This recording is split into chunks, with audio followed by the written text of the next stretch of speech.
Welcome two Broadway A2E academy. मैं रोहिणी स्वागत करती हूँ आप सभी का। एंड आज की वीडियो में मैं आप सबके साथ डिस्कस करूँगी 8777 की रिक्वायरमेंट को आप कैसे पूरा कर सकते हैं। सो जर्नल ट्रेनिंग स्टूडेंट्स जिनकी रिक्वायरमेंट आम तौर पे रहती है 8777 को स्कोर करना, उनके लिए ये इम्पॉर्टेंट है कि वो अपने टास्क को इस तरीके से परफॉर्म करें कि उनके लिसनिंग में 8, रीडिंग, राइटिंग और स्पीकिंग में 7 बैंड आ जाएं, जिससे उनके ओवरऑल स्कोर जो हैं वो 7.5 और 8 बने। तो अगर आप भी जर्नल प्रैक्टिस कर रहे हो, अगर आपकी भी ये कोशिश है कि आपको PR के लिए अप्लाई करना है, तो यहाँ पे आपकी रिक्वायरमेंट रहेगी 8777, जिसको फुलफिल कैसे करना है वो हम आज डिस्कस करेंगे। तो सबसे पहले अगर बात की जाए लिसनिंग मॉड्यूल की, तो लिसनिंग में 8777 का रिक्वायर्ड स्कोर अचीव करने के लिए आपको ज़रूरी है कि इंस्ट्रक्शंस को आप बहुत अच्छे से फॉलो करें एंड कॉन्शियसली ट्राई करें आंसर्स को प्रिडिक्ट करने की। बिकॉज बहुत बार ऐसा होता है कि अगर आपने आंसर्स को क्वेश्चंस को अगर आपने अच्छे से पढ़ लिया है तो आप अपने आंसर को प्रिडिक्ट कर सकते हैं। यहाँ पे लिसनिंग में 9 आउट ऑफ 9 का स्कोर करना बहुत ज़्यादा डिफिकल्ट नहीं रहेगा। फिलिंग द ब्लैंक्स बहुत इजीली परफॉर्म कर सकते हैं आप सभी, खास तौर पे पार्ट 1 की अगर मैं बात करूँ तो।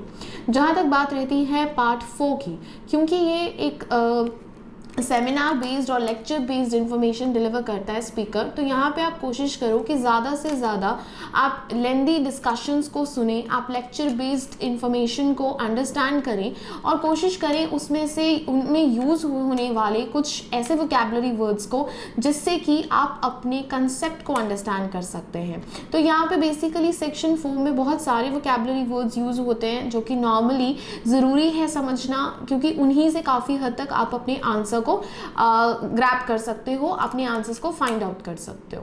जहाँ तक बात आती है मल्टीपल चॉइसेस ऑफ क्वेश्चंस को परफॉर्म करने की, तो मल्टीपल चॉइसेस ऑफ क्वेश्चंस को परफॉर्म करने के लिए I will not suggest you to read the options first. आपको सिर्फ क्वेश्चन को ही पढ़ना है और इस चीज़ का खास ख्याल रखना है कि आप जितनी भी सारी इन्फॉर्मेशन है उसमें कॉन्ट्रास्टिंग या कॉन्ट्रडिक्टिंग स्टेटमेंट्स के ऊपर थोड़ा सा ज़्यादा ध्यान दें। क्वेश्चन के कीवर्ड्स को मार्क करके रखें अच्छे से, जिससे कि आपको पता रहे कि आपको बेसिकली किसकी इन्फॉर्मेशन के साथ जाना है, किस पर्सन के पर्सपेक्टिव के साथ आपको MCQs multiple choices of questions को टिक मार्क करने हैं। एलिमिनेशन मेथड भी आप यूज़ कर सकते हैं, बट यहाँ पे एलिमिनेशन मेथड्स को यूज़ करने से ज़्यादा बेटर है कि आप स्टेटमेंट्स को ना पढ़ें, सिर्फ क्वेश्चन को अंडरस्टैंड कर लीजिए।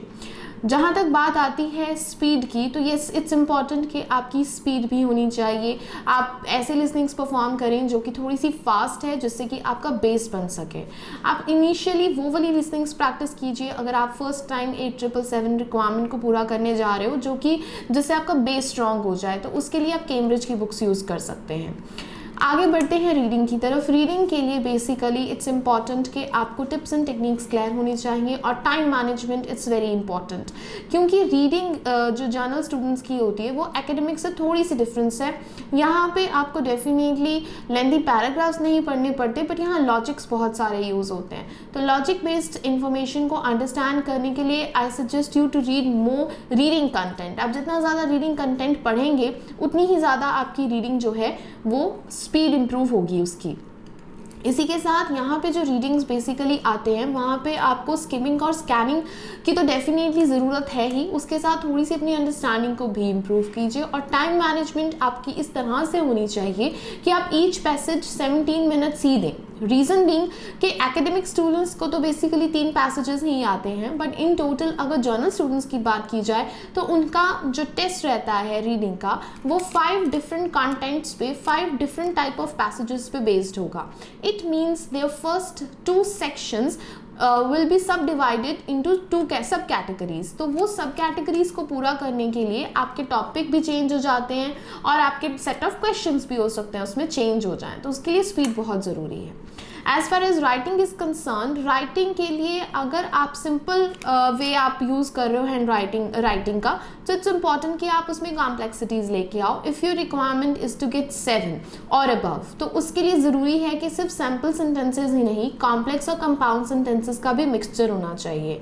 आप जितनी ज़्यादा वेरिएशंस लिखेंगे, आप जितनी ज़्यादा complexities plus coherence and cohesion का ध्यान रखोगे, उतना ही ज़्यादा आपकी बैंड की जो स्कोरिंग है वो बढ़ जाती है।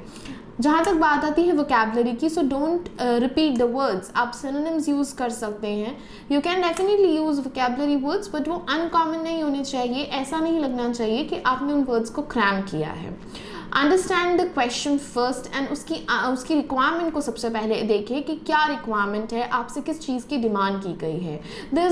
इट्स नॉट नेसेसरी कि आपको इंट्रोडक्शन में बहुत सारी चीज़ें लिखनी हैं। Just try to keep your introduction precise, and जितना ज़्यादा एग्जाम्पल्स आप इसमें ऐड ऑन करोगे, जितनी रियलिस्टिक इन्फॉर्मेशन देंगे, उतना ही ज़्यादा अच्छा है। As far as the speaking is concerned, so definitely fluency matters a lot. आपको फास्ट नहीं, आपको फ्लुएंट बोलना है। तो उसके लिए आप कोशिश करो कि every day 15 to 20 minutes of recording on a specific topic is very important. आप ये भी देखें कि आपकी स्पीकिंग नेचुरल होनी चाहिए। आप जो पॉजेस ले रहे हो वो बहुत ज़्यादा लेंदी ना हो। वर्ड्स आप ऐसे यूज़ करें जो कि आप उनके साथ फेमिलियर हैं, उनकी प्रोनाउंसिएशन को आप अच्छे से आप यूज़ कर सकते हो। और आपकी स्पीकिंग में बेसिकली कॉन्फिडेंट और natural speaking, basically confident sound करना भी बहुत इंपॉर्टेंट है। कुछ स्टूडेंट्स बोल देते हैं पर उनके वर्बल एक्सप्रेशंस नहीं रहते, तो ये वर्बल एक्सप्रेशंस आपको हेल्प करेंगे अपने स्कोर्स को इम्प्रूव करने के लिए। सो इन टिप्स टेक्निक्स को यूज़ कीजिए और जर्नल स्टूडेंट 8777 की जो रिक्वायरमेंट है आप उसको बहुत आसानी से पूरा कर सकते हैं। कोई डाउट, कोई कन्फ्यूजन हो तो आप नीचे दिए गए नंबर पे कॉल करें और टीम के साथ डायरेक्टली जुड़ें। Thank you.